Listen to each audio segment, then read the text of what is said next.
নমস্কার। Submarine cable আমরা যে মোবাইল ফোনটা ব্যবহার করি সেই মোবাইলের ইন্টারনেট কিভাবে কাজ করে, দেশ বিদেশের নানা তথ্য কয়েক সেকেন্ডের মাধ্যমে আমাদের হাতের মুঠোয় এসে পৌঁছে যায়। বিশ্বের প্রায় ৯৮% ইন্টারনেট কাজ করে সাবমেরিন কেবলের সাহায্যে। সমুদ্রের তলদেশে এই সাবমেরিন কেবল কিভাবে ফেলা হয় আর কতদিন বা এই সাবমেরিন কেবল সমুদ্রের তলদেশে টিকে থাকে, ভালো থাকে, ভবিষ্যতে কি তারযুক্ত ইন্টারনেট পরিষেবা পৃথিবীতে থাকবে না সেটা বিলুপ্ত হয়ে যাবে? ভবিষ্যতে কি এলন মাস্ক তারবিহীন ইন্টারনেট পরিষেবা চালু করতে পারবে? এই রকম হাজারো প্রশ্নের উত্তর খোঁজার চেষ্টা করব আজকের এই ভিডিওতে।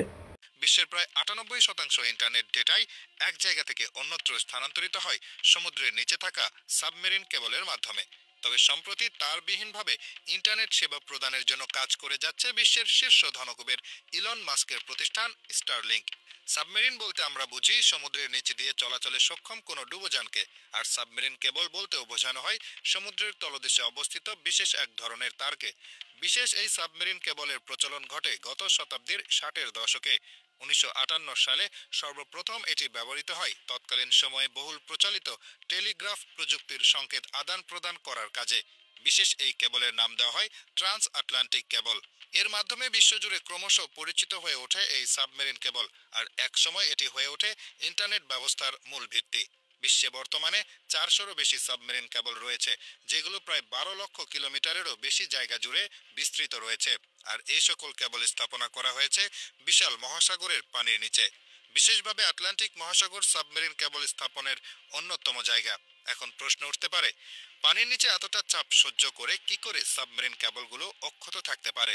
আর এই সমুদ্রের নিচে তো জানা অজানা কত প্রকারের হিংস্র প্রাণীর বসবাস। তাদের কবল থেকে কি করে নিরাপদ থাকতে পারে এই কেবলগুলো? মূলত এইসব কিছুকে মাথায় রেখেই তৈরি করা হয়েছে বিশেষ এই কেবলগুলো। নানা ধরনের বিপদ আপদের হাত থেকে মুক্ত থাকার জন্য কেবলগুলোকে ৮ স্তর বিশিষ্ট করে তৈরি করা হয়। এর মধ্যে উপরে ৭টি স্তরই হচ্ছে তারটিকে সুরক্ষা প্রদানের জন্য, আর একেবারে ভেতরের স্তরটি হচ্ছে অপটিক্যাল ফাইবার লাইন, যার মাধ্যমে মূলত বিদ্যুৎ প্রবাহিত হয়। আর এত শক্ত নিরাপত্তা ব্যবস্থার কারণে সাবমেরিন কেবলগুলো পানির নিচের প্রচণ্ড চাপ সহ্য করে ও প্রাণীদের আক্রমণের বাধা পেরিয়ে টিকে থাকতে পারে।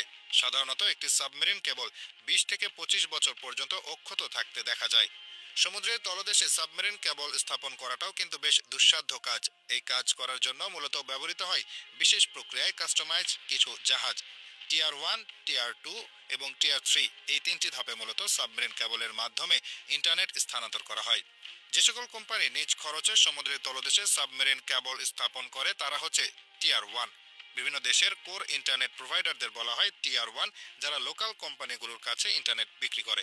টিয়ার 2 হলো লোকাল সিম কার্ড কোম্পানি এবং বড় বড় ইন্টারনেট পাবলিশাররা।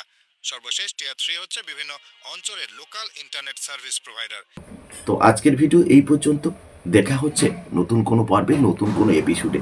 যাওয়ার আগে সকলকে নমস্কার, ধন্যবাদ। সকলে ভালো থাকবেন।